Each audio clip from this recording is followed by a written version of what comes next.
Hi everyone, it's Jerry. I have a sharp game to share with you from the SuperUnited Rapid and Blitz Croatia. This was a rapid game, 25 minutes, 10-second increment. Played just today, July 3rd. On the white end, Magnus Carlsen playing against Gukesh. Carlsen clearly looking for his revenge in this game. About a month prior, in Norway Chess, we had the infamous table slam. Okay, this one kicks off with c4, e5, knight c3, bishop b4, the Kramnik-Shirov counterattack, knight f3, early imbalance, and where do we go from here? Where will the minor pieces fit in well with this structure? Let's find out. These next handful of moves, neither player really spends a whole lot of time. Knight hops to c5, bishop, knight, kind of offset one another. More pressure on e4, that's secure. And this knight, given some security, a5 played. If you want b4, you're going to have to help out the rook and weaken a d4 square. So, from here it is knight d2. There's a golden square for the knight, e3 it is. Angling for this post very early on. Connects well with these pawns here, d5, f5 jumps. Black already taking a step out to control one of the eventual knight jumps. Now, proceed with caution playing such a move. f6, h6, two dark square holes now. White with an unopposed dark square bishop. We'll see how black handles, or at least tries to handle, this dark square bishop. From here, knight f1, bishop e6. So when the knight gets to this e3 square, we sort of have a similar story here. Knight on c5, bishop on c2, knight on e3, bishop on e6, they're offsetting one another. Now from here, bishop g5 is played. Here's something I wondered about. Could this bishop try to be a pest and go to h6, prevent castles? It could be extracted. This was my initial thought at least. If bishop h6, there is knight g4, but even better would be knight f takes e4, bishop h6, tactically flawed. This shot is available on e4 with the idea of the follow-up queen h4. I haven't seen this one before. This double attack with the bishops like this. I've seen in a different scenario, a battery here, bishop h6 move when black has a fianchettoed bishop, and there's a pawn up here to f3, queen h4, in those positions landing with a check, but not quite this one here. Black will get the piece back. Note, bishop g7 does not change things in this position. Both bishops would still be hanging in the end. Okay, in this game, what do we see? It is bishop g5, h6, g5, the pin on the knight is officially broken. Queen d7 before the knight can drop into e3. This pawn needs some security, so f3 it is. Notice how this all flows very nicely here. After f3, the queen no longer sees h5. The knight immediately hops to that square. Knight goes to e3. Knight goes to f4. Queen d2. So here we are. We're 16 moves in. If I removed all of these minor pieces from the board and handed the players these pieces and said, put them on any square you want, this is pretty much where all of them would be positioned. They all stand really well. Okay, where do we go from here? Middle game plan. Black goes for b5.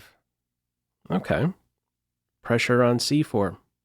Black wants access to b5. Carlsen's reply here, knight d5. If you take on b5, the queen now coordinates really well with these two knights. On d3, pressure on b2. Not a good idea to invite the queen. We see knight d5.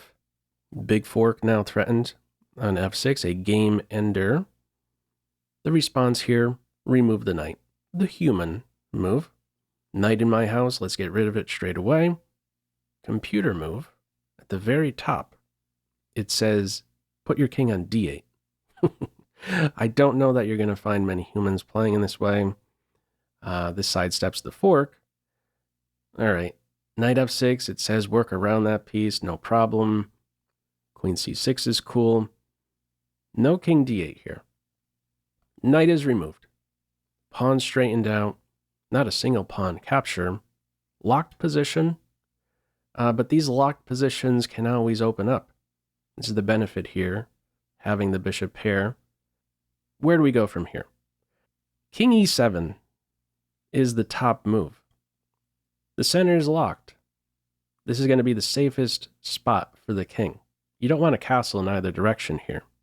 With these pawns advanced like this, it's not going to be safe. So King e7 played in this one. Evaluation after King e7 calls it around equal. In the game, it's knight h5. Evaluation shifts in white's favor after that. I believe there may have been the following train of thought here by black. He wanted to avoid this possibility of a bishop for knight exchange and a certain follow-up idea. So I'd like to elaborate some on this one. Let's say this top move was played and we saw this bishop for knight exchange. Now, first of all, this idea must be weighed very carefully. Giving up your good bishop for the knight. And I say this because you have to have an answer to this structural shift. Black can take with the e pawn, take with the g pawn. Are you okay having this square open up? Will the knight be able to get there in a timely fashion? If this capture is played and g3, how are you handling f4? If you're forced to respond to g3 with a capture on g3, that's going to benefit white. The center will be built up. There's a future f4 pawn break, a file to work with, a target in h6. There's a flaw with this follow-up idea, though. A gap opens up for the queen. Queen h3 would be there in this position, preparing to now meet g takes f4 with queen h4 check. And this point is maintained. Black would be in a spot to recapture with the pawn, open up e5, and what we would soon be looking at is a superior minor piece position. So this wouldn't have been an idea if, let's say, the king went to e7. This would not be a good follow-up idea because of queen to h3. Black has a way to hold on to that f4 square. All right, how it is played here. Gukesh ducks the bishop for knight exchange. Bishop f2.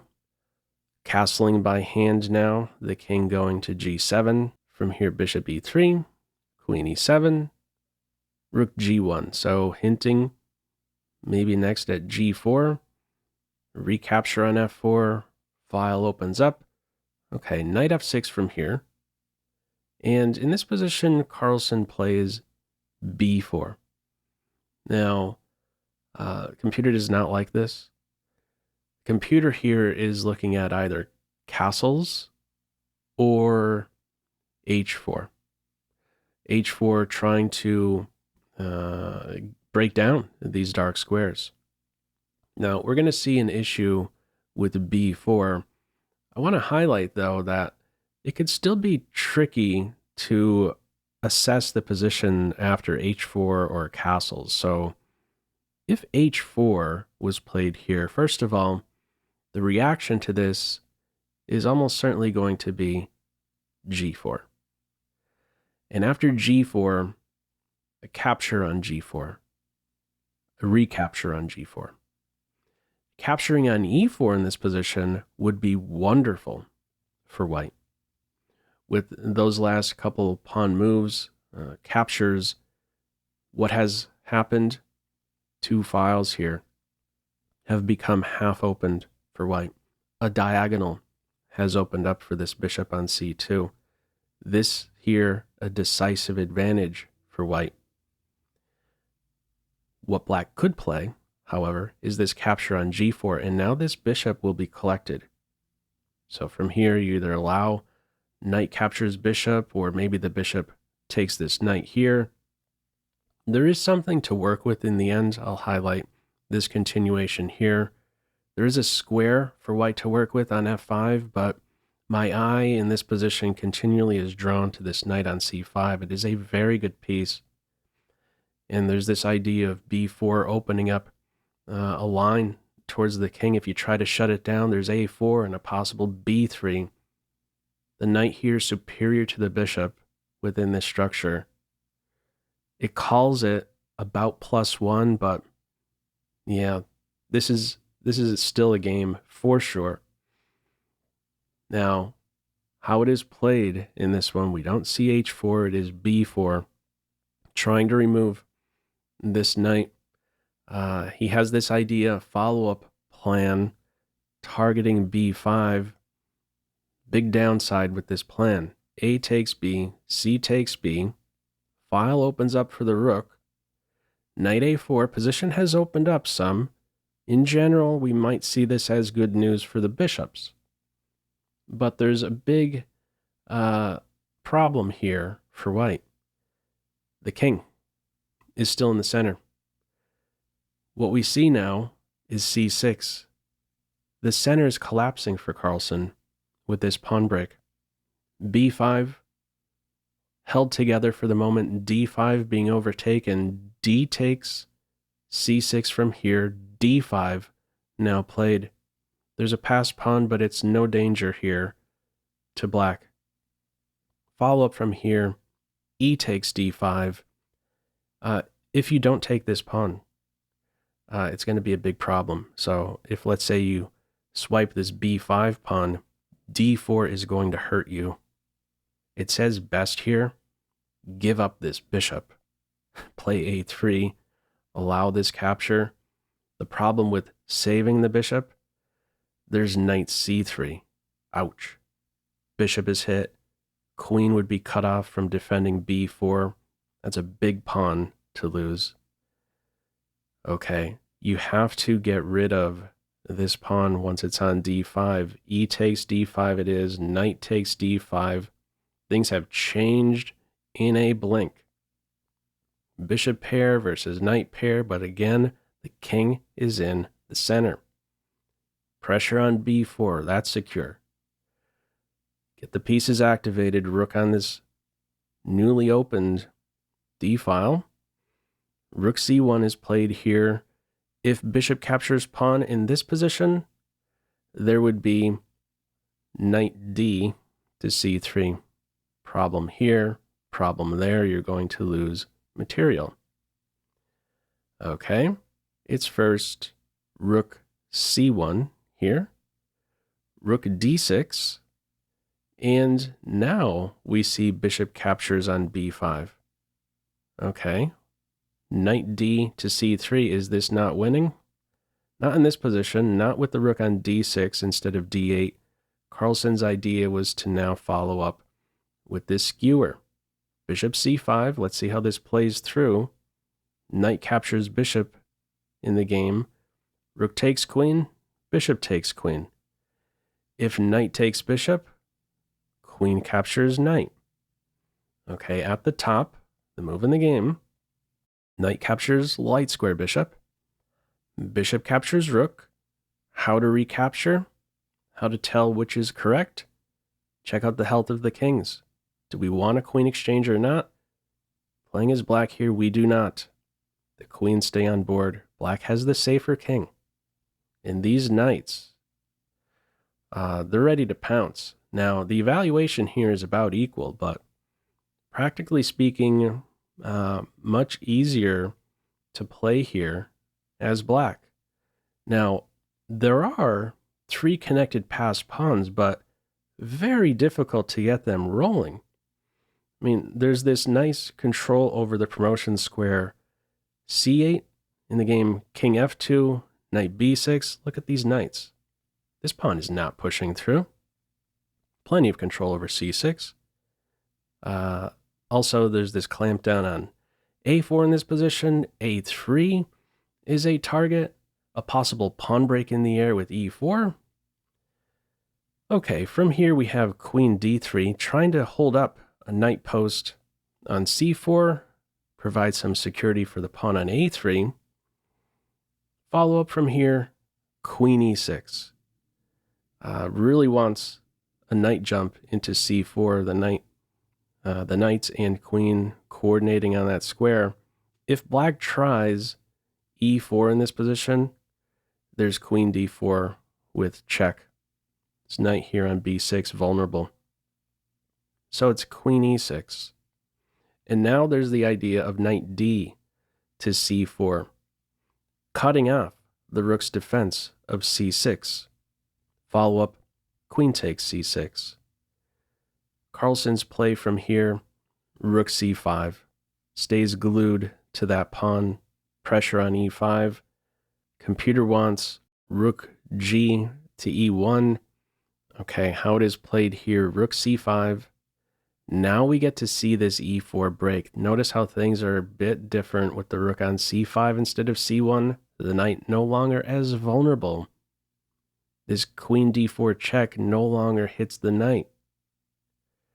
Okay, king g8.